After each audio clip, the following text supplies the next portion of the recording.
I'm Markee Dragon, also known as Marcus Eikenberry in real life, and this is my halberd. And let's see, you know, it reminds me of, in Ultima Online, the guards, they always had the halberds. And this one, though, is the real deal, what it's actually modeled after. And this one is a German halberd. It's from around the 16th century. And so let me tell you a little bit about a halberd. So these are used for thrusting through armor. That's what the tip is for. But also it's used for knocking people off of horseback.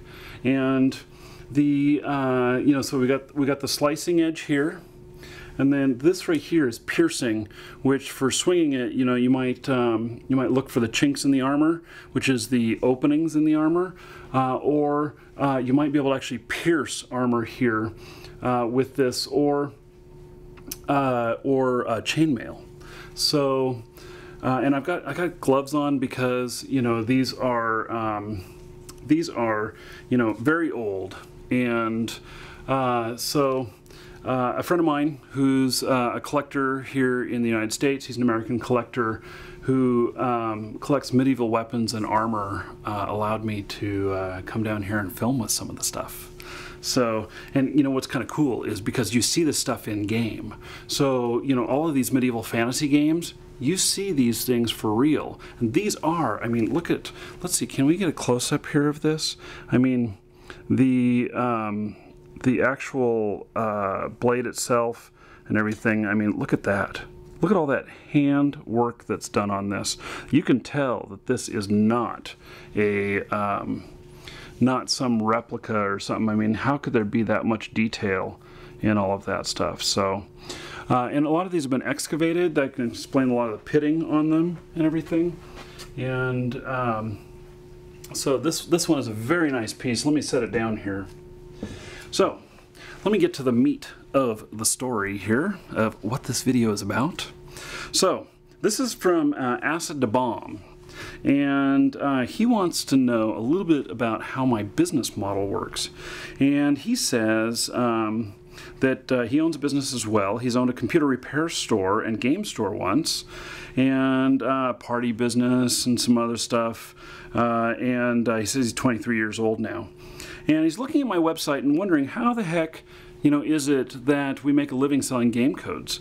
Well, there is... and how we can sell World of Warcraft stuff, or Diablo stuff under the retail price.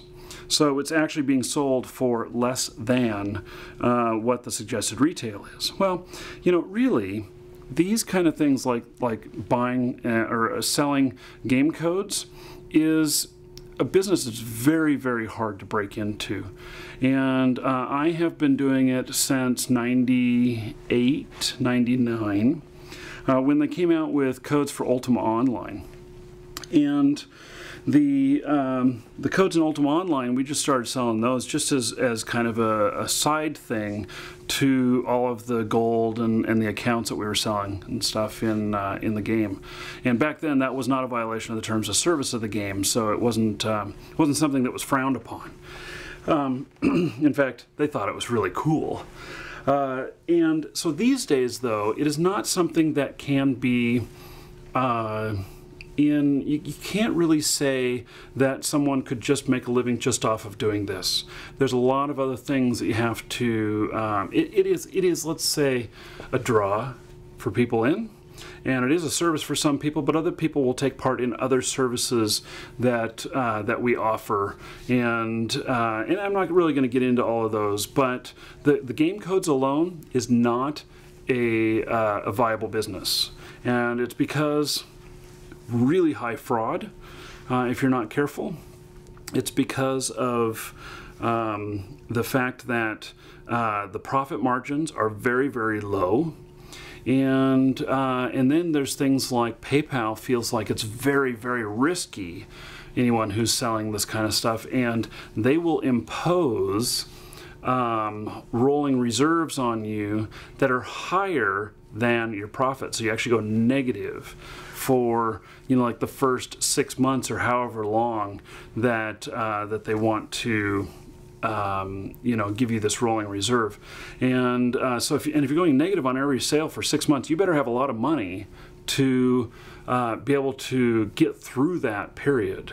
So anyway, the thing that I do primarily is videos. And those of you who are watching who, you know, need game codes, you know where to go. There's a link in the description. And I'll have to say though that this time, you know, when I did it before, I supported a lot of games. But this time, we're really paring it down. There's only 7 or 8 games on our website that we support, and some of those that are even big names, we've thought about that maybe we're going to drop those.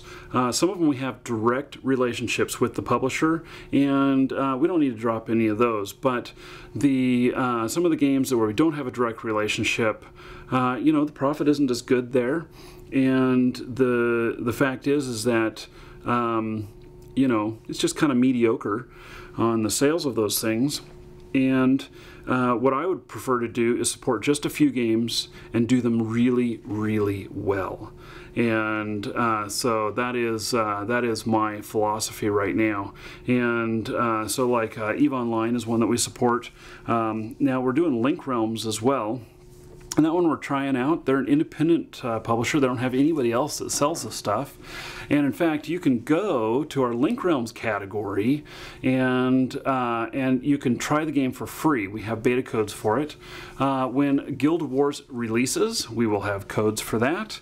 And I don't know whether or not this video will be published before or after Guild Wars is released, but in either case you should be able to see a category there for it, and we'll try that. But you know, the fact is that most likely the Guild Wars will release, we'll sell it for a little while, and then we'll drop it. And you know, unless we get a direct relationship with ArenaNet, which you know, we are talking to different game companies about those direct relationships, but they don't always happen. They don't always make sense, and we only do them when they make sense, when it's good for them and it's good for us. So anyway, I hope that answers your question about you know, how I can do those things. And I'll tell you this, that really what I do the most is these videos, and this is how I am you know, earning the majority of my living. And but still have the game codes. MarkeeDragon.com, link below. Check it out. I'm Markee Dragon. Take care.